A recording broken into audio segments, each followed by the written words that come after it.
You will hear a telephone conversation between a language student and an advisor. First, you have some time to look at questions 1 to 6.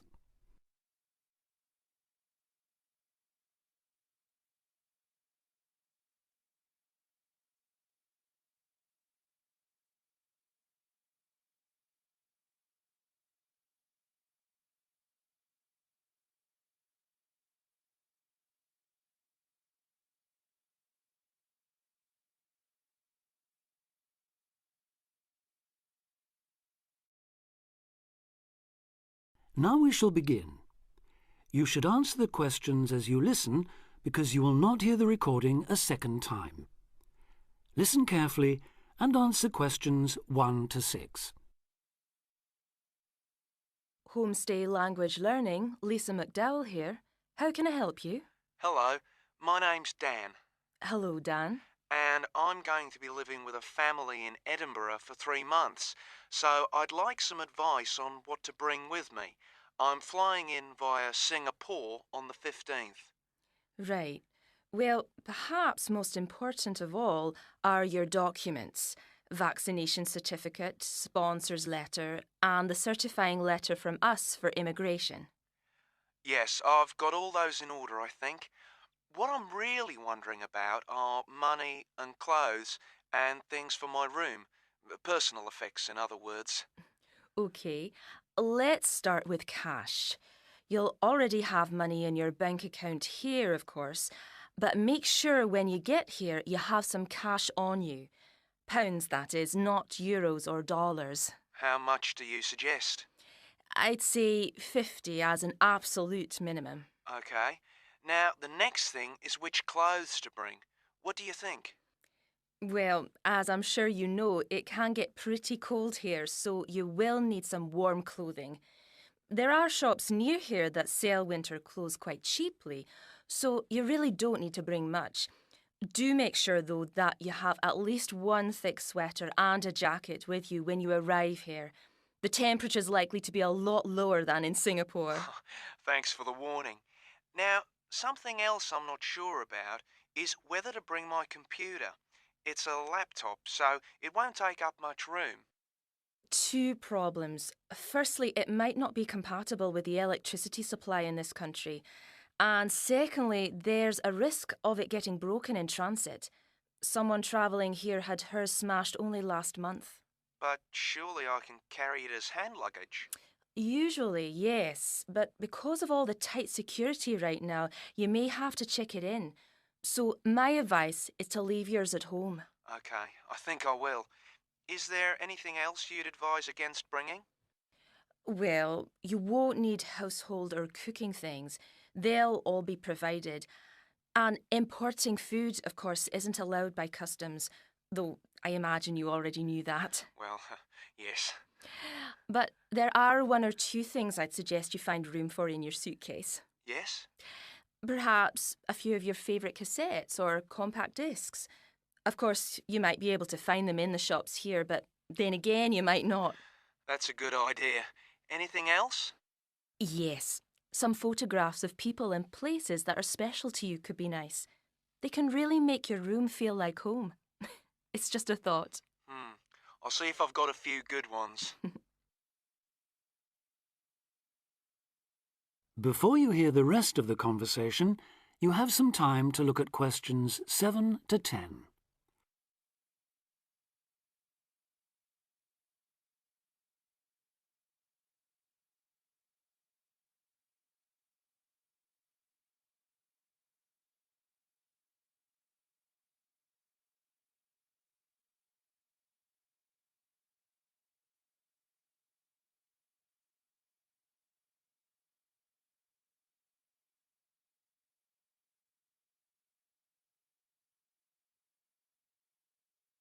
Now listen and answer questions 7 to 10. Just a few points about packing. Make sure all your cases are clearly labelled, in English, with your host family's name and address. Just in case they go missing on the way. It has been known to happen. What name do I write, by the way? It's Wark. Lewis and Amy Wark. So that's W-A-L-K? It's actually WARK. But we'll be posting full details to you later this week. Right, fine. And I'd better put some essentials in my hand luggage, enough for a night or two in case, as you say, anything happens to my main cases. Yes, I'd recommend a change of t-shirt and socks and so on, plus any medication you may need, and a toothbrush, of course. And my tights. Your tights? Yes, for the flight. Wearing them helps prevent deep vein thrombosis when you're flying long distances, not getting any exercise. Oh yes, I've heard about that. Now, talking about exercise, there's one last thing. When you've packed your baggage, check you can carry it, all of it, at least 500 metres without any help. You may have to do that. Okay. Well, thanks for all your help. You've cleared up a lot of points. Oh, you're welcome. Have a safe journey, and we'll look forward to seeing you next month. Bye. Bye.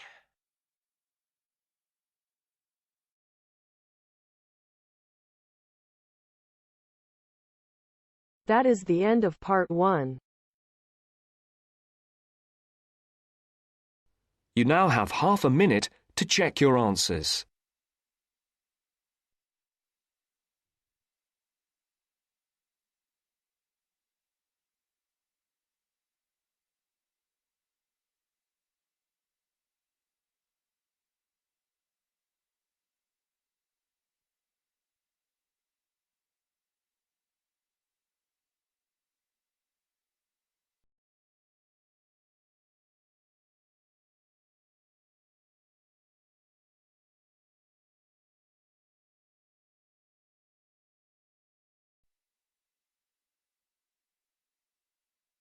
Now turns to part 2.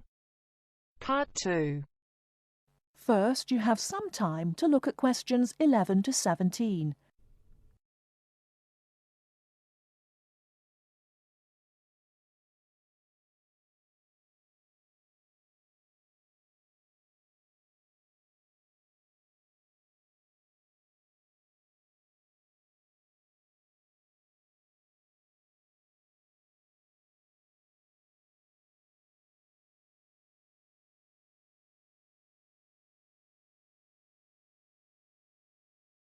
Now, listen carefully and answer questions 11 to 17.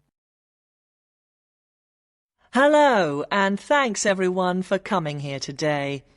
I know it's always a bit stressful going for a job interview, but it's best to be prepared. For any of you who may not know me, my name is Fiona Ogilvie, and my job is to offer guidance and support for students with special needs. Now, you wouldn't be here today if you weren't interested in finding a job in the holidays. So let's get down to it and see what things you need to be looking out for. Most of you, I hope, will be applying for jobs with the companies that have been recommended by the university.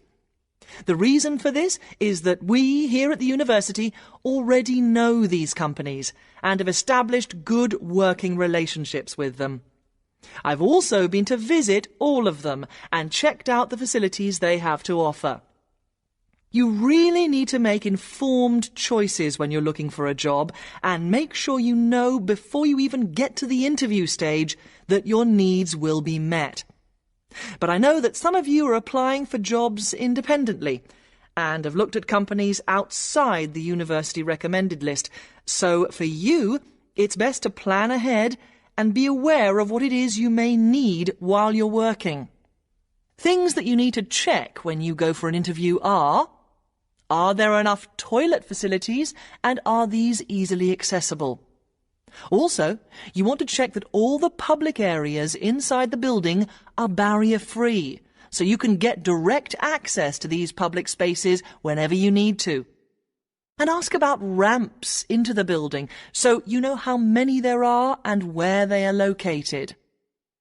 These kinds of things are so much more difficult to sort out when you've started work, as they take time.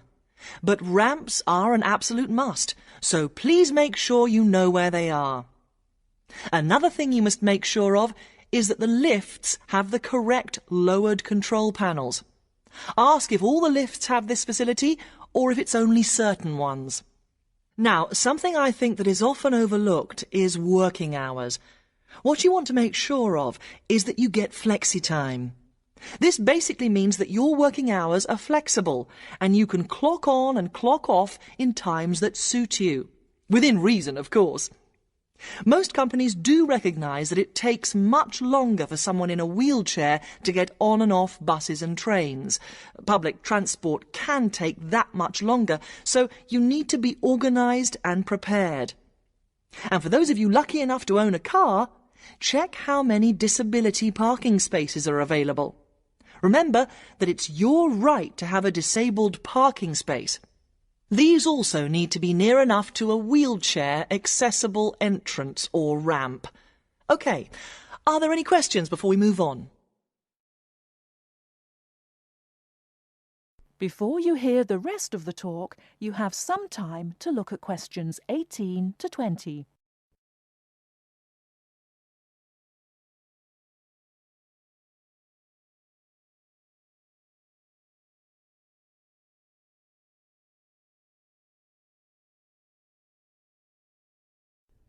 Now listen and answer questions 18 to 20. Right, let's move on then. Now I want to talk you through the series of visits to companies which we've got planned for next week. On Monday morning, we will be visiting the Lowland Hotel. They have various summer jobs available, working as a receptionist or conference organiser in their busy conference centre, organising and setting up conferences. You need to be prepared for working in an office environment and spending quite a bit of time talking on the telephone. The bus leaves for the hotel at 9 a.m, so make sure you leave yourself plenty of time to get there. When you arrive at the hotel, please gather in the reception area and wait for someone to take you to your first session, which will be a talk. The talk at the hotel will begin at 10 a.m, and then there will be a short tour of the hotel. There will be a light lunch provided, which is usually salads and sandwiches. The next place we'll be visiting will be on Tuesday afternoon.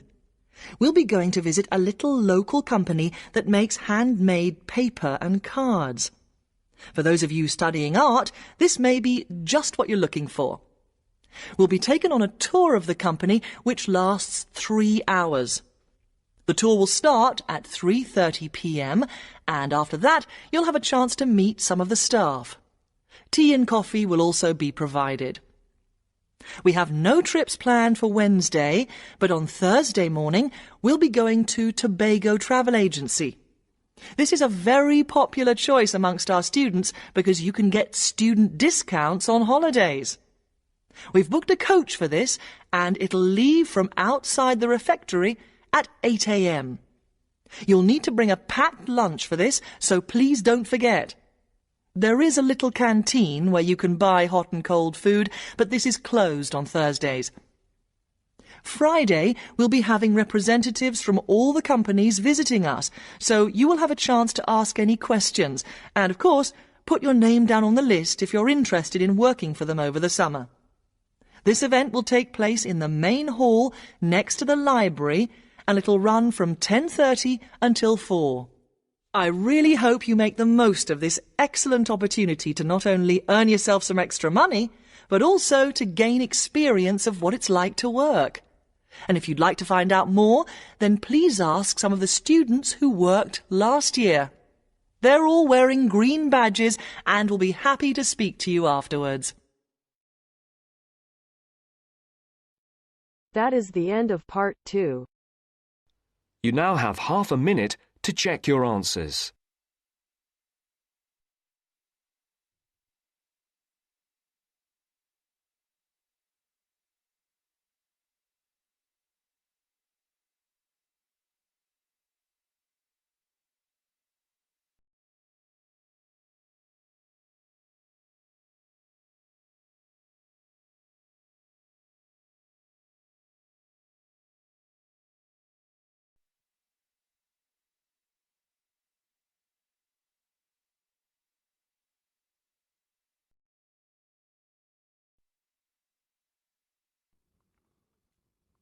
Now turn to Section 3. Section 3. You will hear a discussion between two students and their tutor. First, you have some time to look at questions 21 to 25.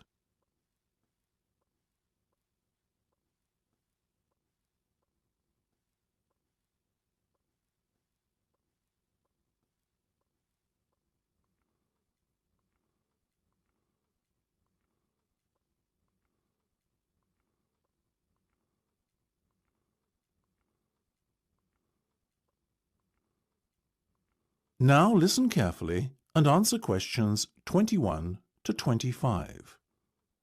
Okay, guys. First off, well done. That was a very good presentation yesterday. Now I'm just going to ask you questions about it before I give you my feedback. That okay? Sure. Of course. Right. Well, in that case, tell me, Niall, why did you choose to talk about Rafael Nadal? To tell you the truth, I didn't. I think I'd better let Sheena handle this one. Sheena? Yes, it was my decision to pick Nadal. Now, that might be a strange choice for a presentation entitled Someone Who Inspired Me to Study Psychology, but... Yes, but I was going to say, it does seem rather an odd choice. Was it simply down to the fact that he's a sporting hero of yours and so a role model? You talk about him a lot, Sheena, so this much is clear. It's true. Nadal is someone I look up to, but my reasons for choosing him were totally professional. You see, I doubt perhaps in the history of tennis that there was ever a better match player than him, and that got me thinking, what is the secret to his success? How does he control his nerves so splendidly? The more we started to look into his background, the more I realised Sheena was right. Nadal was a perfect candidate for this study. He is, on so many levels, a very well-balanced character, and it was fascinating to gain an insight into the mind of this great champion over the last few weeks. I'll admit that I was at first somewhat unsure about whether or not I should back Sheena on this one, but it didn't take long for our research to put us at ease. So, while most of the students were researching Freud and other visionaries in the field of psychology and psychoanalysis, you were looking into a present-day sports star? Does that not strike you as a little odd? Of course, we knew it was a risk. After all, there was a danger that no one, least of all you, would take us seriously when we stood up on stage and started our presentation. That said, I think it is in the spirit of psychology to be inquisitive and adventurous and not just stick to the conventional. Otherwise, how would the field have come so far, as it has done already? Well, I must say, your risk certainly paid off.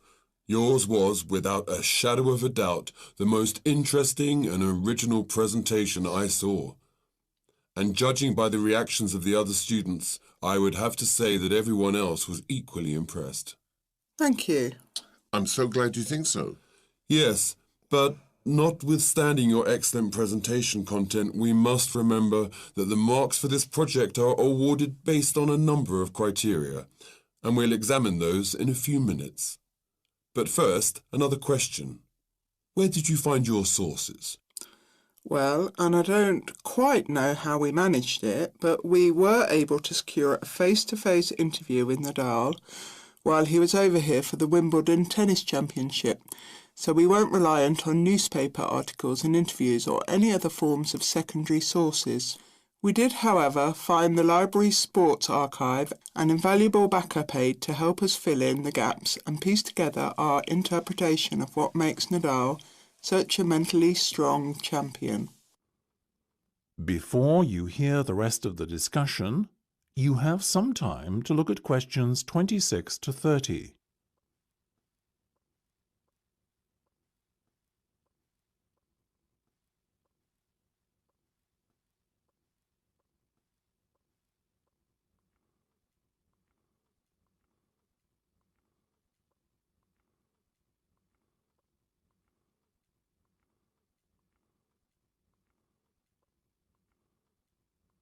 Now listen and answer questions 26 to 30. Okay. Well, as I said, congratulations again for your excellent work. Now it's time for my feedback. The first area where marks were awarded is in your use of equipment. I felt that had you not been a little too reliant on the overhead projector, and had you, for example, used the interactive whiteboard and audio equipment a little more effectively, you would have received top marks in this section. As things stand, though, your use of equipment was still very satisfactory. It's just a shame as it was an opportunity missed to score full points. The next area I was asked to assess is content. As you might have guessed, I simply can't fault you on that. Highly original work, so well done. As for your timing, I felt that the two of you were a little too over-rehearsed, so the presentation felt, at times, a little robotic. That said, again, it was very satisfactory, and you would get full points for effort. Sadly, though, there is such a thing as trying too hard, and that cost you top marks here, I'm afraid. Oh, I see. Right. What was particularly impressive, though, was the thick handout you'd prepared for everyone. I took it home to read through it afterwards, and it was very well written. But not alone that, it also enhanced my experience of the presentation itself on the day, as I was able to refer to the handout for further information on what was being discussed and to answer any questions I had. Very nice. As for your level of interaction, well, you had so much that you were intent on packing into your 20-minute time slot that sadly you ran out of time at the end, which left no room whatsoever for interaction and no one had the chance to ask you any questions. You've probably guessed, therefore, that you did worse than average in this department, and unfortunately, your score will have to reflect this. Oh my goodness, everything sounded so positive at the start. That is a big disappointment. We worked so hard. Now, don't be so quick to get deflated. Remember, your presentation skills only count for 15% of the project grade. Your score in this assessment, even if it were terrible, would still not be enough to prevent you from getting top marks overall. It's very hard to score well in the presentation assessment anyway, so believe me, you both did reasonably well. Thank you. I wish I felt like that. Yes, your feedback was very constructive. We're just a little disappointed with ourselves. Why? That's the end of section 3. You have half a minute to check your answers.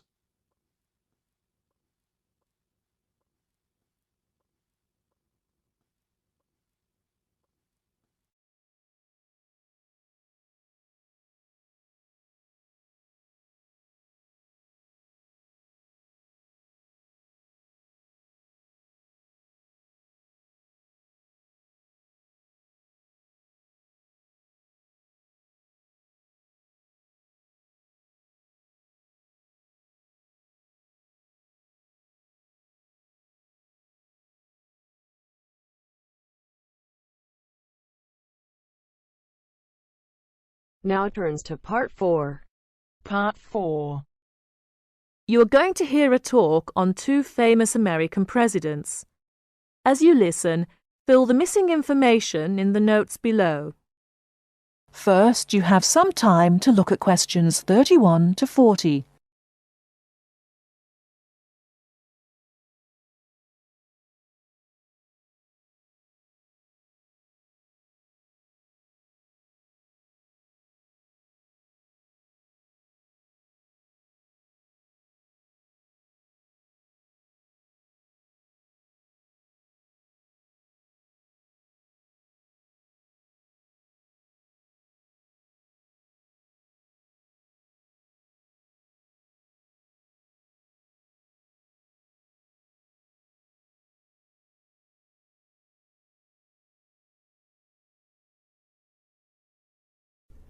Now listen carefully and answer questions 31 to 40.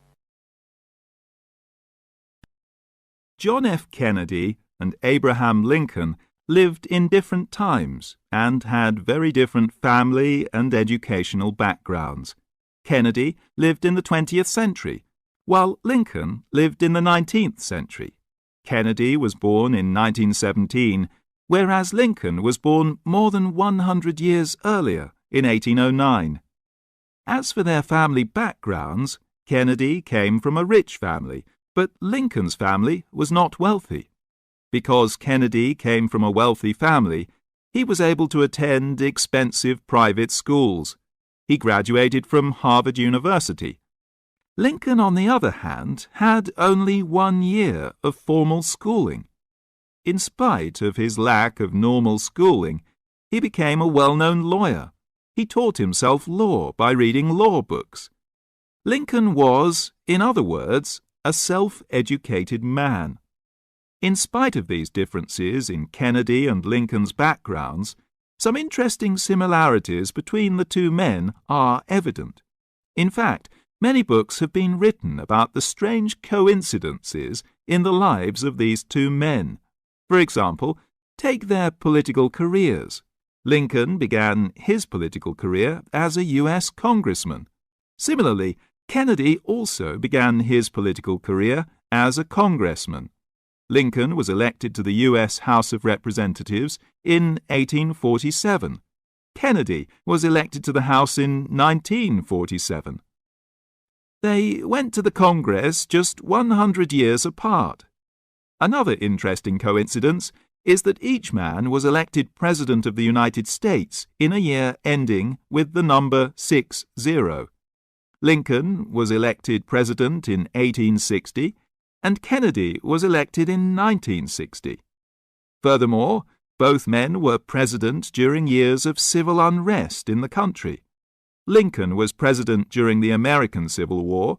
During Kennedy's term of office, civil unrest took the form of civil rights demonstrations.